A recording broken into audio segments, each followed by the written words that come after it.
एक सूरत की diamond company होती है सर, उनका हर साल का ये रहता है कि अपने कर्मचारियों को है ना वो 4 धाम जाने की तोहफा देते हैं और हर साल उसके लिए लॉटरी निकाली जाती है।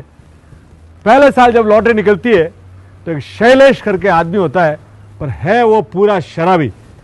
वहां कंपनी का ऑप्शन क्या था कि आप या तो 4 धाम चले जाइए और नहीं जाना चाहते तो पैसे ले सकते हैं। स्टेज पे उसी की लॉटरी लगती है और शैलेश को बोलते हैं कि शैलेश भाई आपकी लॉटरी लगी है, चलना है केदारनाथ।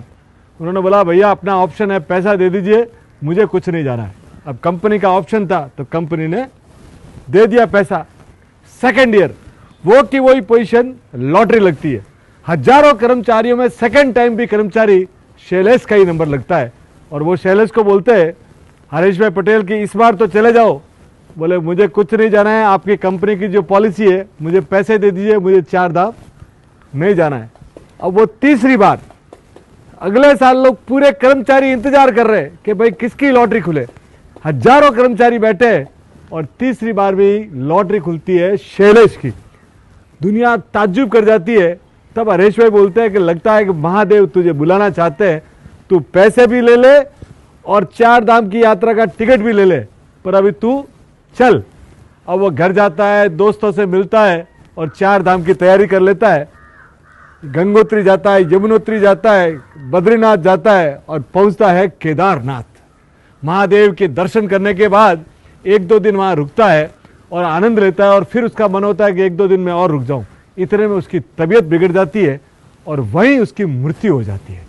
तो उसका अंतिम संस्कार भी केदारनाथ के आसपास ही किया जाता है। जब ये समाचार कंपनी को मिलता है, हरीश भाई पटेल सुनते हैं तो वो ताज्जुब कर जाते हैं कि यार क्या बात है कि महादेव ने इसको बुलाया और इसका अंतिम समय भी वहाँ से निकला। तो वो थोड़े दिन तो सोचते रहते हैं, फिर उसके घर पे पहुँचते हैं और उसकी पत्नी को बोलते हैं कि यार एक बात बताओ कि तुम्हारा शैलेश था कैसे। तो उन्होंने बोला कि सबको मालूम है सर, हमारा शैलेश तो शराबी था, पर बोले कुछ न कुछ तो वो अच्छा काम करता था। कि वो सबसे अच्छा काम ये करता था कि हमारे मोहल्ले में एक विधवा बहन है और उसकी 3 छोटी छोटी बेटियां हैं, उसको खाने की भी तकलीफ थी।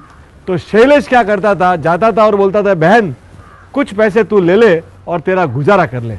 और हर साल जो उसकी टिकट निकलती थी ना, उसमें आधे पैसे उस बहन को देता था और आधे पैसे मेरे को देता था। ये जब बात सुनते हरीश भाई बोले यार मुझे पहले मालूम होता तो मैं इस आदमी का हाथ चूम लेता।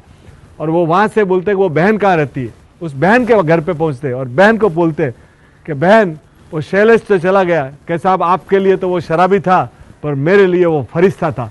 मेरी 3 छोटी छोटी बेटियां थी, मैं कई दिनों तक भूखी सोती थी और ये शैलेश ही भाई थे जिन्होंने मुझे बार बार संभाला। तो बोले क्या कहते, बोले कहते थे कि बहन मेरे लिए दुआ करना कि मुझे परमात्मा का दिन मिले।